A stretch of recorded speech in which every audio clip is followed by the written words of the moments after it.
Leo was a happiness hunter, a seeker of sunshine in a world that often felt cloudy. He approached joy like a rare and elusive treasure, something to be actively pursued and captured. Convinced joy was a destination, a place on a map he could reach if only he followed the right path. He believed that happiness was waiting for him, just over the horizon. He devoured self-help books, underlining passages and highlighting key phrases, searching for the secret formula to unlock lasting happiness.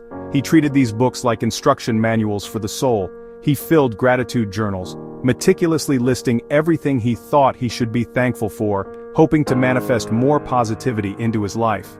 Each entry was a conscious effort to reframe his perspective, and forced smiles in the mirror, practicing the perfect expression of joy, hoping that if he faked it long enough, it would eventually become real. He was trying to trick his own mind into happiness, hoping happiness would finally stick like a stubborn sticker refusing to adhere. He yearned for that feeling of genuine, unadulterated joy. He chased sunsets, believing their fleeting beauty held the key to unlocking a deeper sense of peace and contentment. And booked trips to paradise, seeking solace in exotic locales, convinced that a change of scenery would magically transform his inner world. Posting beaming photos online, carefully curating an image of a life filled with joy and adventure, even if the reality felt far different.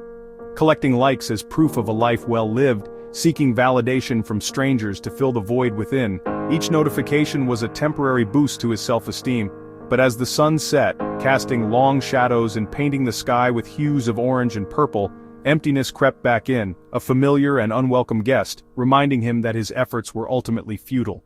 The more he performed happiness, putting on a show for the world, the more he felt like a fraud, an imposter in his own life, pretending to be someone he wasn't.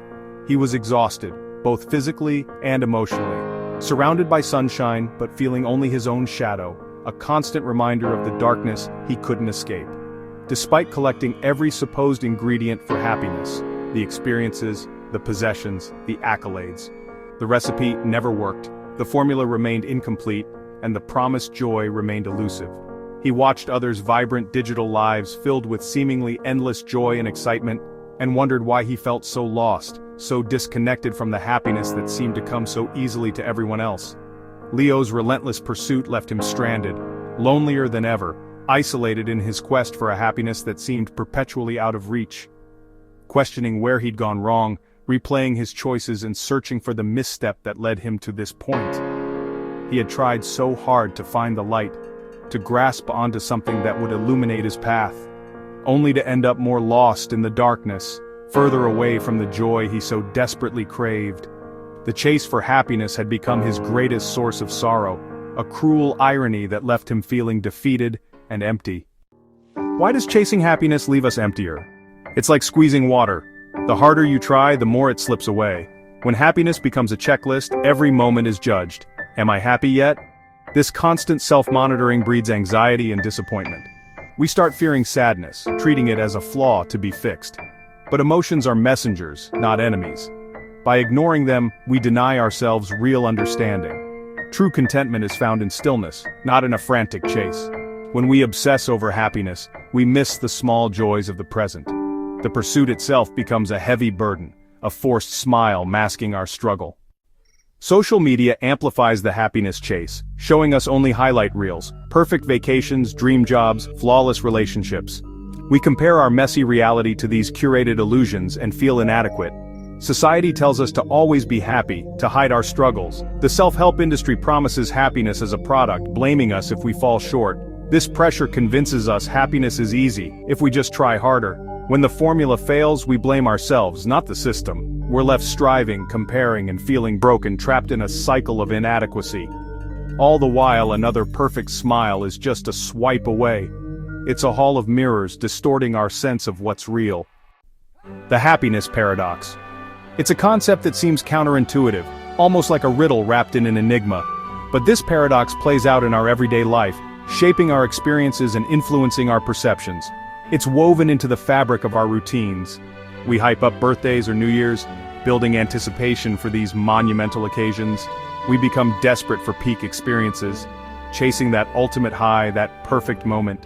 But often, we are only left to feel let down. The reality not quite matching the expectation. Landing a dream job brings a brief high, a moment of elation and accomplishment. But soon reality sets in, the daily grind takes over, and the initial happiness fades, replaced by routine. We chase perfect relationships thinking they'll fix everything, that finding the one will solve all our problems. But real connection requires embracing imperfection and struggle, navigating the complexities of human interaction.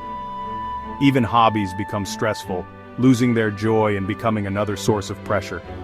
Especially when we turn them into achievements to be validated online, seeking external approval instead of internal satisfaction.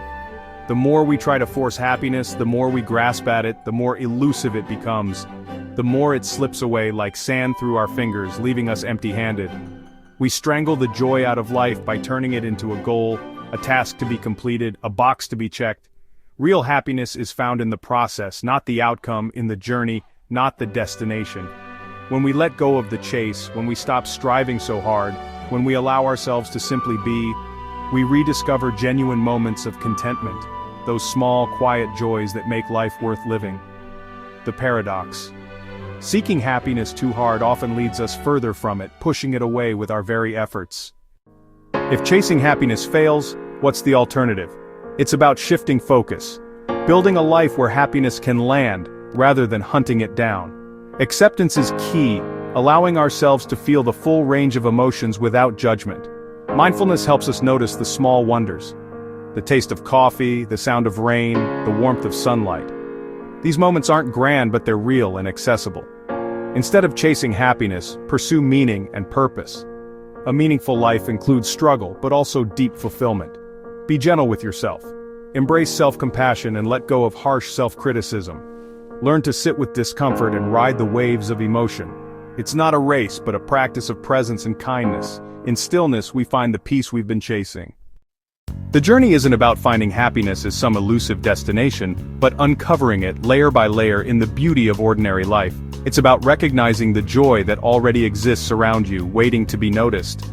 It's in quiet moments of reflection, small acts of kindness extended to others, a helping hand offered without expectation, and genuine connections forged through shared experiences and heartfelt conversations. Leo stopped chasing fleeting highs, put away the self-help books promising instant enlightenment, and deleted social media for a while, stepping away from the curated realities of online life.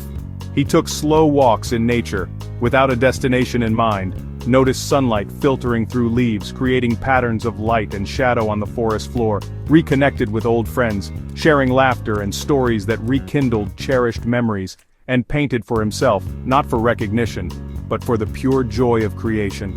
He allowed sadness space to exist, acknowledging it without judgment, and found that in time it passed naturally, like clouds drifting across the sky. Happiness became a byproduct. A warm feeling after a real conversation, a quiet satisfaction after meaningful work completed with care and dedication. It wasn't constant euphoria or manufactured positivity, but gentle waves of contentment washing over him, bringing a sense of peace and acceptance. He learned happiness is found in stillness, in the present moment, not in the relentless chase for something more. Let go of the pressure to be happy all the time, to project an image of perfect joy to the world. Aim to be present in each moment, authentic in your expression, and compassionate, extending kindness and understanding to both others and, most importantly, yourself. This is the true art of living. Not the relentless pursuit of an idealized version of happiness, but the gentle, courageous art of simply being present, accepting and finding beauty in the unfolding of each moment. If you enjoyed this video, make sure to subscribe. We'll be dropping more videos soon, so stay tuned.